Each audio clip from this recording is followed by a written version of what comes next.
Hello friends. चलिए English सीखना start करते हैं। आज से इंग्लिश की शुरुआत होगी। सबसे पहले हम देखेंगे कि इंग्लिश की शुरुआत कहाँ से करें, कैसे इंग्लिश सीखा जाए, बेसिक चीज़ें क्या है जो इंग्लिश सीखने में हमारी हेल्प करेगी। ठीक है, तो सबसे किसी भी भाषा को सीखने के लिए सबसे ज़रूरी चीज़ है कि उसका अल्फ़ाबेट। अल्फ़ाबेट क्या होता है कि मतलब कौन सा नंबर मतलब छोड़ के हम कैसे मतलब सीखें। ठीक है, कि भाषा का जो बेसिक चीज़ है, किससे भाषा बनता है, मतलब शब्द कैसे बनते हैं, वर्ड्स कैसे बनते हैं, किससे, वो अल्फ़ाबेट से। ठीक है, तो आज हम अल्फ़ाबेट्स के बारे में पढ़ेंगे कि अल्फ़ाबेट से ही बेसिकली सारे जितने भी लैंग्वेज हैं सारे अल्फ़ाबेट से ही स्टार्ट होते हैं। मतलब हर लैंग्वेज का अपना क्या होता है, अल्फ़ाबेट होता है। जैसे हमको इंग्लिश लैंग्वेज सीखना है तो ये इंग्लिश का एक अल्फ़ाबेट है।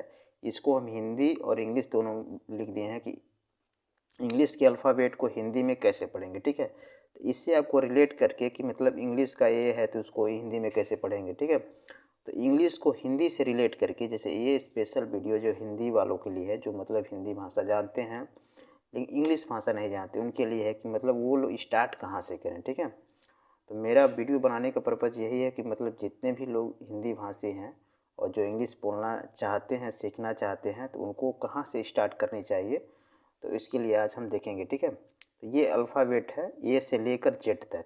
ठीक है, तो देखते हैं कि ए को क्या पढ़ते हैं, ए को हम क्या क्या पढ़ सकते हैं। ठीक है, जैसे ए है तो ए को अ भी पढ़ सकते हैं, आ भी पढ़ सकते हैं, ए भी पढ़, ये आगे हम बताएंगे कब कैसे कहाँ इसका यूज कब ए के रूप में होता है, कब आ के रूप में और कब ए के रूप में होता है। ठीक है, अभी आप इतना ध्यान रखिए कि ए को इतने सारे वर्ड नाम से मतलब हम पढ़ सकते हैं। ठीक है, मतलब अ की जगह भी, आ की जगह भी और ए की जगह भी हम इसका प्रयोग कर सकते हैं। बी को ब बी। ठीक है, सी को क भी पढ़ते हैं, स भी पढ़ते हैं। ठीक, डी को ड, ई को ई भी पढ़ते हैं और ए भी पढ़ते हैं। ठीक है, एफ को फ, जी को ग भी पढ़ते हैं, ज, एच को ह, आई को आई और ई भी पढ़ते हैं, जे को ज, के क और यल को ल पढ़ते हैं। ठीक है, एम को म, एन को न, ओ को ओ भी पढ़ते हैं, आ भी पढ़ते हैं। ठीक है, पी को प और क्यू को क, आर को र, एस को स। ठीक है, टी को ट और यू को यू और अ भी पढ़ते हैं। वी को व और वी, डब्लू को व, एक्स को ज और एक्स पढ़ते हैं, वाई को य ई, जेड को ज। ठीक है, तो ये इंग्लिश अल्फ़ाबेट को हिंदी अल्फ़ाबेट में हमने क्या किया है, इसको लिख दिया है। आपको इसको पढ़ने में क्या होगा, आसानी होगा कि मतलब सारे वर्ड्स को क्या क्या मतलब कैसे पढ़ेंगे। ठीक है, ताकि जब आप इंग्लिश पढ़ना चाहें, बोलना चाहें तो कैसे रिलेट करके इसको मतलब पढ़ सकते हैं। ठीक है, अब इसमें देखिए कुछ वावेल होता है, कॉन्सोनेंट, तो ये आपको जानना बहुत ज़रूरी है कि वावेल और कॉन्सोनेंट मतलब क्या होता है।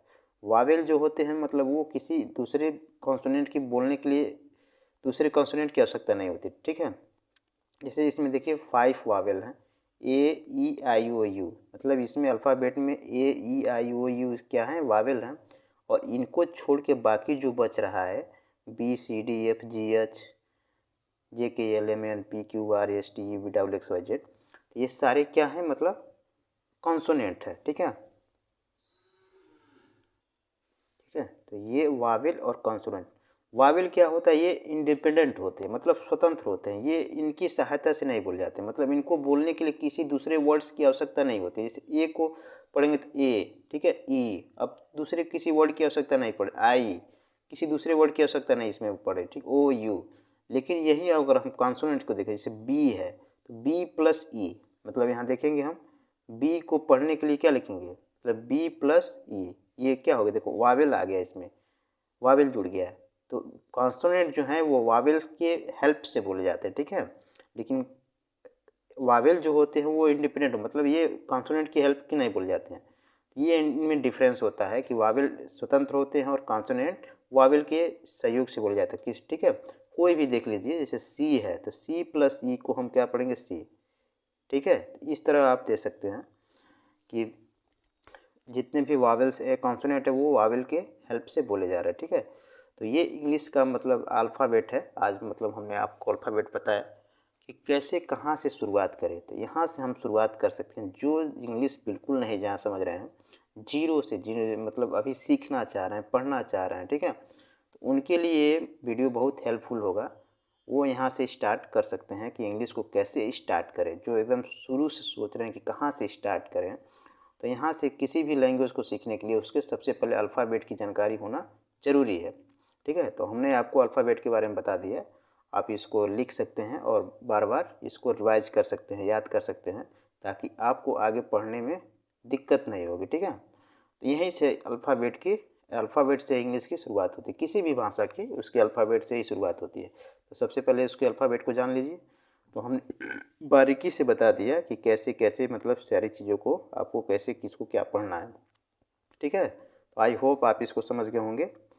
और वीडियो अच्छा लगा हो तो लाइक शेयर सब्सक्राइब अवश्य करें और कमेंट बॉक्स में अपना कमेंट जरूर दें। ठीक है, मिलते हैं अगले वीडियो में, तब तक के लिए thank you, bye bye, Tata.